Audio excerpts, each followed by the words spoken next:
What's good, guys? Today we're gonna talk about something which is very important for every single person watching this, and this is gonna be about finding your own purpose. And all the information I got from this book, Robert's Green Mastery book, and most of the information I got was from the first chapter because first chapter exactly talks about finding your life's task, aka your purpose. Without further ado, let's get into it. I don't want to talk a lot about finding your own purpose because it's a protocol that I'm gonna link down below in the description. There are gonna be like 13 or 14 questions that you really need to answer yourself. Ideally, in an empty room, just you. Either you can type it on your laptop or on your computer, or ideally on your notepad. There are five strategies that are mentioned in this book, and those are: first one, primal inclination strategy; occupy the perfect niche; avoid the false path; let go of the past, the adaptation strategy; life or death strategy.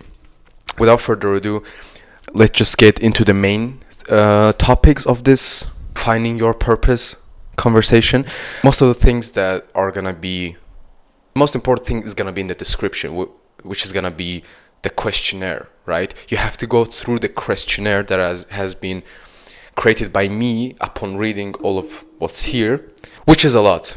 First, we need to understand that finding your life's purpose, your task, is something that needs to come from within. You need to look inwards in order to find what you want to do outwards.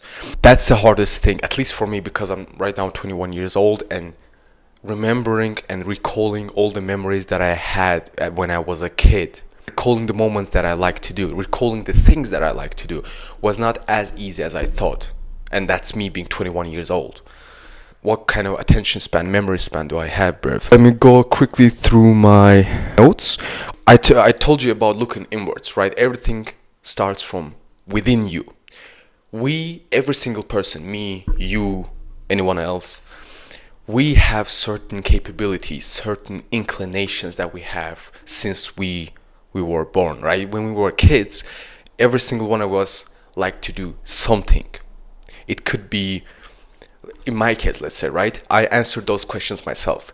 I know for sure that for myself, I like to write, I like to draw, I like to have to do something with having journals and like lots of papers around me. I kinda adore that scientific guy. Let's say I recall that I like to help people with their health. That's what I liked when I was a kid. When I was a kid, I would try my best to find all the information about some herbs that I could help my grandpa, my friends. Let's say they were sick, and I tried to look for the remedies, right? That's what I like to do when I was a kid. Or if someone got injured, it was like my second nature to come to them and help them as much as possible, right? It was something that I truly like to do. And I tried to study medicine, but it wasn't the thing for me. I guess I will have to try to find another way that I like and enjoy more so that I can help people. There are some key moments that I will have to mention, but apart from that, you just have to answer the questions down below. When it comes to the most important, which is primal inclination strategy, you look within yourself. You look at the objects you like when you were a kid, the tasks you like to do, and generally you will have to recall the moments of heightened power. That's what's actually said in the book. The memories you have, the things you did when you were a kid that gave you this heightened sense of power, are most probably the things you want to do for the rest of your life. And it's not easy because, which is also mentioned in the book, life's task is a living, breathing, ever-changing organism. You cannot follow a rigid plan in order to find your life's task because it's always changing, bruv. You get me? These are all the questions or my notes, blah blah blah. These are the questions. So there are some key moments that you need to understand. First of all, if you perceive yourself as deficient to other people, which I struggle with the most because I've observed myself and I perceive myself as more deficient than others, that other people have always been better than me. If you are one of those people and you internalize criticism and you act upon that and you act upon those negative moments, that can become a self-fulfilling prophecy. When I read that, that kind of hit me. If you are gonna do this deficiency behavior, right, it's gonna become a self-fulfilling prophecy. We're coming to the end of the video, and I said the most important part of the video is actually this description of the video, where I'm gonna put the whole questionnaire, right? There are some key moments that you need to understand. The first one, you are only loyal to your life's task, not to a company or a career. You can do whatever you want. You can find a niche, find a job that relates to your inclinations, and you go from there. You pick a job, you pick a career that resembles the moments you had as a kid when you felt that heightened sense of power, or a job that relates and supports your inclinations.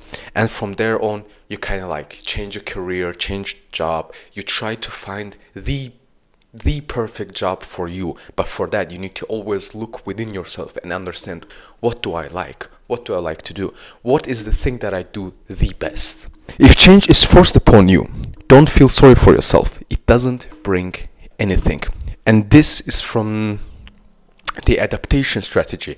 In the Adaptation Strategy, it was talked about Freddie Roach. If you don't know Freddie Roach, he was GSP's, Roshan St. Pierre's, and Manny Pacquiao's boxing coach. He's the real deal. He was a boxer, and a terrible boxer when he started. He hated boxing. One of the greatest boxing coaches hated boxing. He wasn't a good boxer, but after years of hating boxing, he still stuck to it, and he found himself in coaching. He found that he likes to teach people boxing. He likes to coach them. After years of detesting boxing, he actually came to love boxing after just sticking through it and adapting to the region you are in. And which is most important, don't feel sorry for yourself. Everyone has the temptation to feel sorry for themselves, but that's the part. Don't feel sorry for yourself, because no one is going to feel sorry for yourself for you. Life's task is ever changing. You cannot follow a rigid regimen. That's what I talked about a couple of minutes ago. It's a living, breathing organism, just as you are. It evolves. Do you. Don't wish things were easier, wish you were better.